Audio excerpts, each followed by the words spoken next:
This is where I pour my heart out. What is a cubiclist?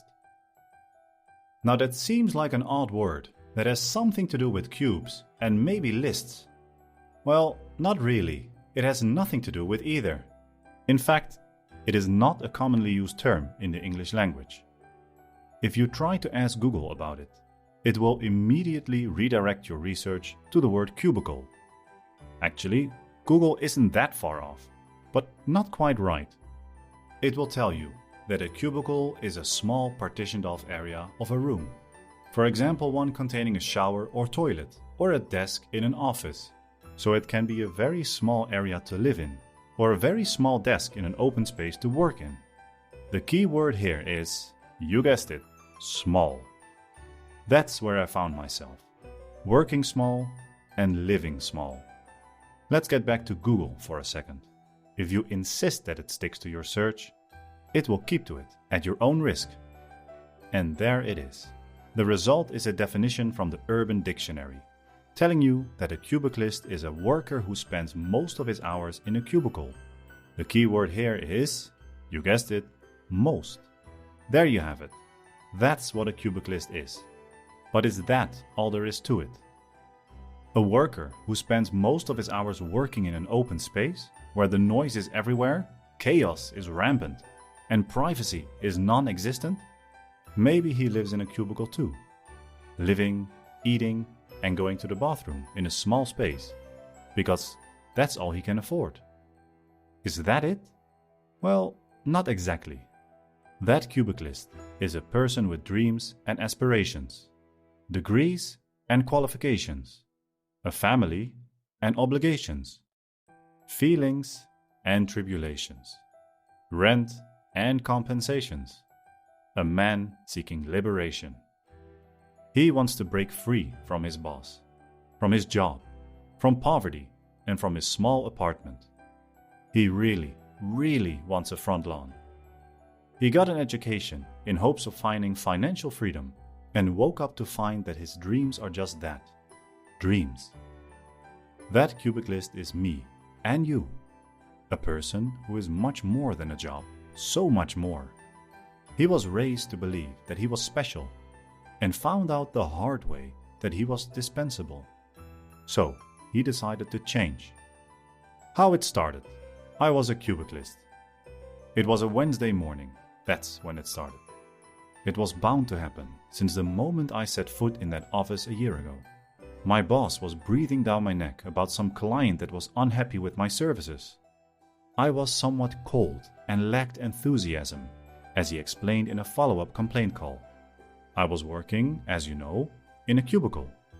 So my boss had to get out of his nice little office and scold me in front of my coworkers.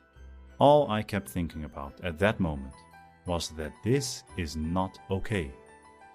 To tell the truth, I was abrupt with the client. Not because I was a rude person, which I was turning into. Not because I was in a bad mood, which was true at the time. And not even because I hated my job, which I most certainly did. I treated him the way I did because he was a spoiled little brat, with a self-righteous tone of superiority and a delusional sense of self-worth, despite being a complete knucklehead. Anyway, back to my boss. I was zoned out as his face and hand gestures were all over the place. He was raging with anger about me losing this guy's business for the company. I didn't catch a word he said, until he asked me a question that made something click. Do you want to have a future in this company or not? He paused, waiting for me to answer, and it took me 3 seconds to answer with a most certainly unexpected no. I didn't know what came over me. Everyone was looking at me like, what?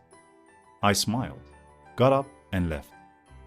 I wish I had said something dramatic or cool, but I didn't. I wish I had quit like Wesley Gibson, James McAvoy's character in the movie Wanted. You know, that movie where Angelina Jolie played a total fox called Fox? However, considering the fact that that was overly dramatized, I think I was cool handling the situation. My boss was speechless. He never saw it coming. In his mind, he was asking a rhetorical question because, of course I would want a future and a career in the company. Who wouldn't want to keep their job in this volatile economy? Like I said, I didn't say a word, but I know exactly what went through my mind. And a lot of it were questions like, why am I even here? After all my sweat, overtime, and sleepless nights, I get treated like that? Is this what I signed up for? Am I this cheap of an employee? Am I going to spend my career like this? The answer to every single question was no. So I quit, just like that. No notice, no letter of resignation, and no savings. Big mistake. After a few days, reality sank in, and I realized that I was in deep trouble. How am I going to pay rent?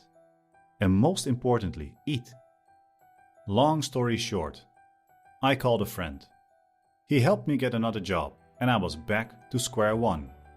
But something changed. I wasn't the same half-awake, hollow shell of a person. I wouldn't recommend it for anybody, quitting their job out of spite. But that's what happened with me. I'm just telling it as it was. The fear, the anguish, and the constant stress that followed me leaving that job are things I wouldn't wish on anybody. How it really started.